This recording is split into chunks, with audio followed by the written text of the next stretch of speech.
పరిశుద్ధ గ్రంథంలోని ఒక వాక్యాన్ని మీకు పరిచయం చేస్తాను. సామెతలు 19వ అధ్యాయం 21వ వచనం చదివి వినిపించారు. ఎవరు?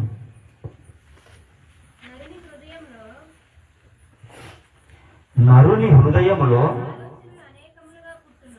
ఆలోచనలు అనేకముగా పుట్టును. యెహోవా యొక్క తీర్మానమే మనకు స్థిరం. ఈరోజు మన కుటుంబాలు ఆశీర్వదించబడకపోవడానికి కారణం ఏంటంటే, ఈ నరుని హృదయంలో ఆలోచనలు ఒకటే రెండా? అక్కడేమన్నారు? అనేకములు. ఒకటి కాదు, రెండు కాదు, మూడు కాదు, అనేకములు. అలాగే మనం గమనిస్తే ఆ నరుని హృదయము ఇంకా ఏమై ఉందంటే, ఇర్మియా 17వ అధ్యాయము 9వ వచనాన్ని మనం చదువుకున్నాం ఒకసారి. ఇర్మియా 17:9. హృదయము అన్నిటికంటే మోసకరమైనది మొదటిది, ఘోరమైన వ్యాధి కలది రెండోది, దాన్ని గ్రహింపగలవాడేవాడు. మన హృదయము అనేకమైన ఆలోచనలు కలిగి, ఒకటిగా మోసకరమైనది, రెండు ఘోరమైనది, మూడు వ్యాధి కలది. మరి ఈ హృదయంలో వీటన్నిటిని పెట్టుకొని మనం కుటుంబం ఆశీర్వదించాలన్నా, మన పిల్లలు ఆశీర్వాదం పొందుకోవాలన్నా ఎలా ఆశీర్వదించబడతాం? నరుని హృదయంలో అనేకమైన ఆలోచనలు, ఒకటి కాదు, రెండు కాదు, అనేకమైనవి. మరి ఈ అనేకమైన ఆలోచనలు, ఈ పాపపు ఆలోచనలు, ఇవన్నీ పెట్టుకొని మన కుటుంబాలు ఆశీర్వదించబడాలంటే ఎలా ఆశీర్వదించబడతాయి? మనకున్న తలంపులు వేరు, దేవునికున్న తలంపులు వేరు. నరుని తలంపులు ఒక విధంగా ఉంటే, దేవుని తలంపులు ఒక విధంగా ఉంటాయి. ఆ దేవుని తలంపులను కూడా మనం చూద్దాం ఒకసారి. యెషయా గ్రంథము 55:8వ వాక్యం. యెషయా గ్రంథము 55:8వ వాక్యం. నా తలంపులు మీ తలంపుల వంటివి కావు, మీ త్రోవలు నా త్రోవల వంటివి కావు, ఇదే యెహోవా వాక్కు. అలాగే 9వ వచనం చదువుకుందాం సార్. ఆకాశము భూమికి పైన ఎంత ఎత్తుగా ఉన్నవో, నీ మార్గముల కంటే నా మార్గములు, మీ తలంపుల కంటే నా తలంపులు అంత ఎత్తుగా ఉన్నాయంట. చూడండి, దేవుని వాక్యం ఎంత చక్కగా సెలవిస్తుందో. దేవుని తలంపులంట మానవుని తలంపుల వంటివి కాదట. మనం ఒకటి ఆలోచన చేస్తే దేవుడు ఒకటి ఆలోచన చేస్తాడు మన పట్ల. మనం ఒకటి అనుకుంటాం. మనం ఆశీర్వాదం పొందడానికి కారణం ఏంటంటే మన తలంపులే, మన చెడు ఆలోచనలు. లోపల ఒకటి పెట్టుకొని బయట ఒకటి మాట్లాడడం, ఇలాంటివి చేస్తే దేవుని ద్వారా మనం ఎప్పుడు ఆశీర్వదించగలం. అలాంటివి నేను నా జీవితంలో చేశాను. నా తలంపులు చాలా చెడ్డవి, నా హృదయం చాలా ఘోరమైనది. అందుకని నేను దేవుని సన్నిధిలో తీర్మానం తీసుకున్నాను ఒకటి. యేసయ్యా, ఈ లోకంలో నేను డబ్బుని ప్రేమించాను. నువ్వు నిజమైన దేవుడు అని తెలుసు. నిన్ను నమ్ముకుంటే సమస్తాన్ని, నువ్వు దుర్నీతిని తీసేసి, దరిద్రతను తీసేసి ఆశీర్వదిస్తావని తెలుసు. అయినను నేను డబ్బు వైపు చూశాను కదా ప్రభువా, ఈ డబ్బు నాకు వద్దు, అసలు పని చేస్తాను, నాకున్న ప్రతి సమస్యలు తీర్చుకున్న తర్వాతనే నేను నీ సేవలో అడుగు పెడతానని నేను దేవుని దగ్గర తీర్మానం తీసుకున్నాను. నేను రక్షణ పొందుకున్నాక నా మొట్టమొదటి సాక్ష్యం మీ దగ్గర చెప్పుకుంటున్నాను. దేవునికి మహిమ కలుగును గాక. హల్లెలూయా, హల్లెలూయా. మరి నరుని హృదయంలో అనేకమైన ఆలోచనలు పెట్టుకొని మనం ఆశీర్వాదం పొందుకుంటామా?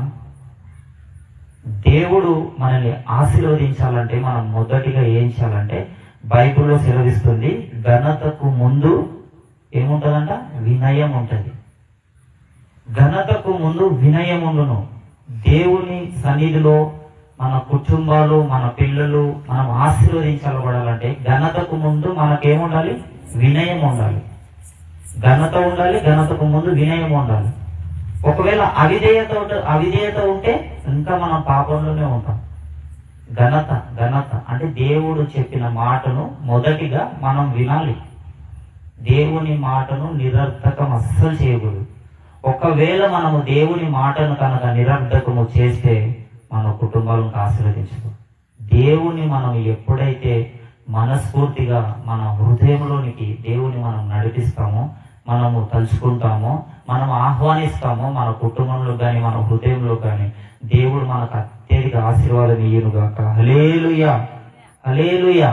బైబిల్లో దేవుని మాటకు వెనుక చెప్పకుండా అతనికి దేవుడు చెప్పిన ప్రతి మాటను ఆ యొక్క మాటను విని ఆశీర్వదించబడిన కుటుంబం ఒకటి ఉంది. మనకందరికి తెలుసు, అబ్రహాం శారా కుటుంబం. అబ్రహాము యూఫ్రటీస్ నది దగ్గర,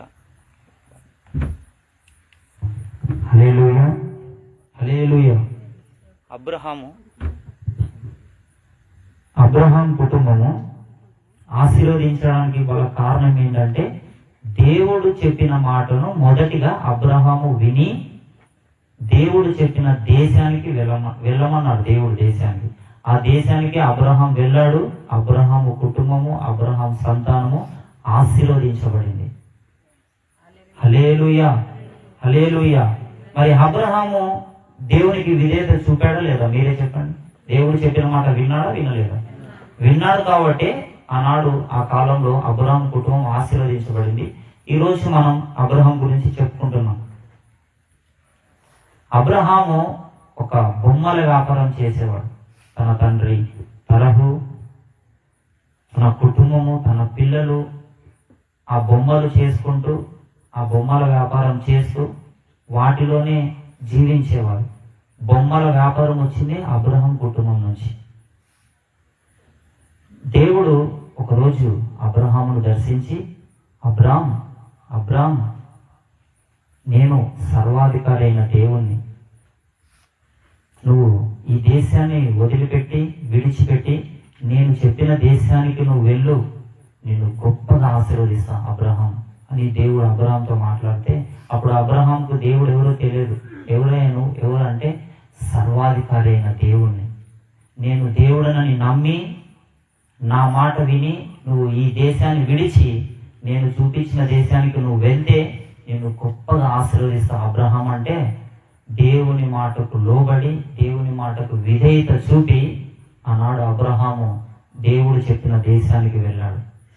ఒకవేళ అబ్రహాము భార్య కూడా ఒక ప్రశ్న వేయాలి అబ్రహాముని.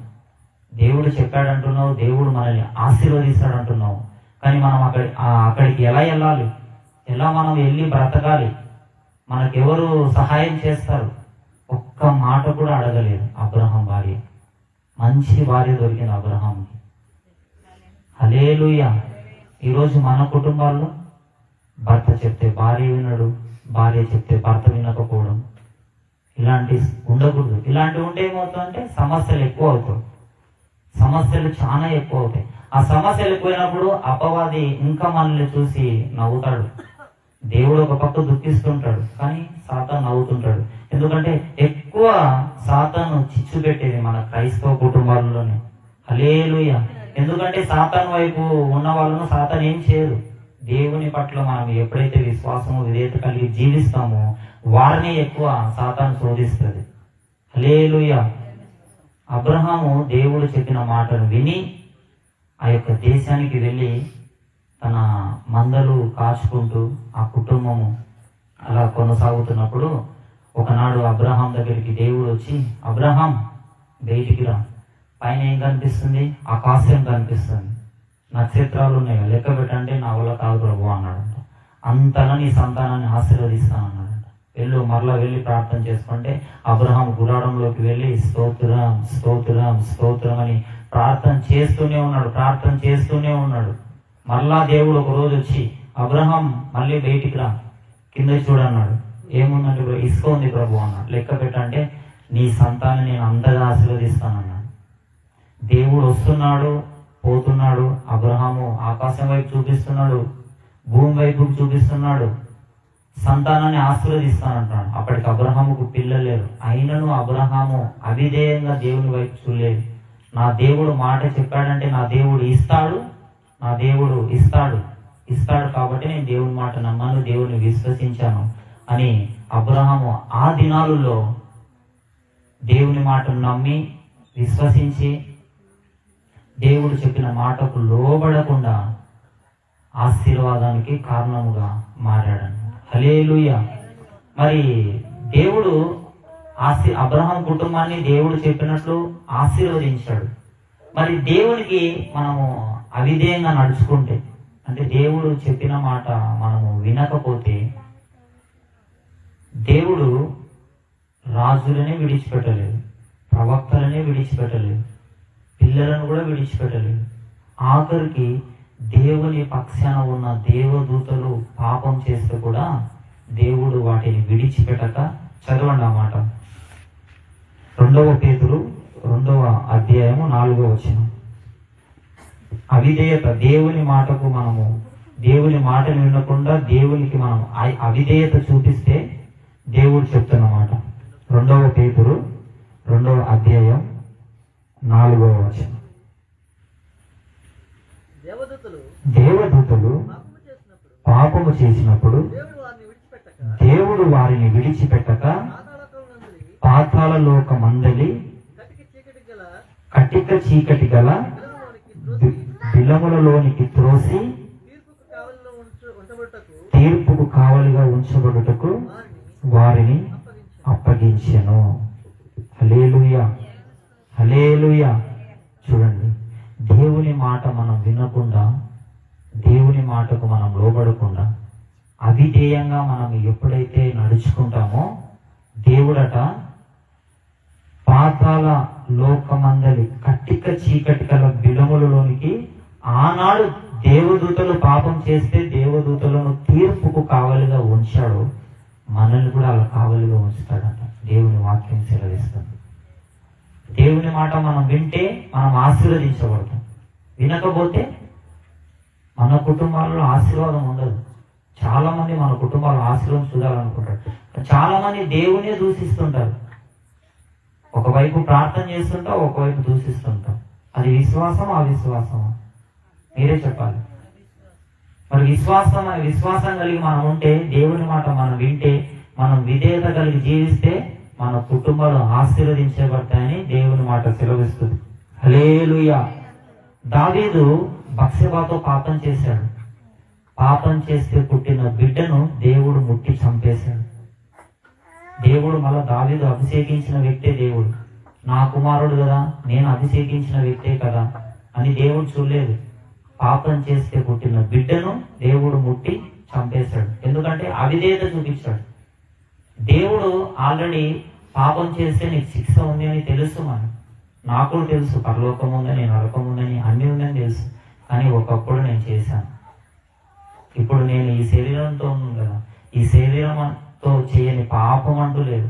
కానీ దేవుని సన్నిధిలో ఎప్పుడైతే నేను నా పాపాలన్నీ ఒప్పుకొని విడిచిపెట్టానో దేవుడు నన్ను వాడుకుంటున్నాడు ఈ విధంగా. హల్లెలూయా, హల్లెలూయా. మరి మన కుటుంబాలు ఆశీర్వదించబడాలంటే మనం ఏం కలిగి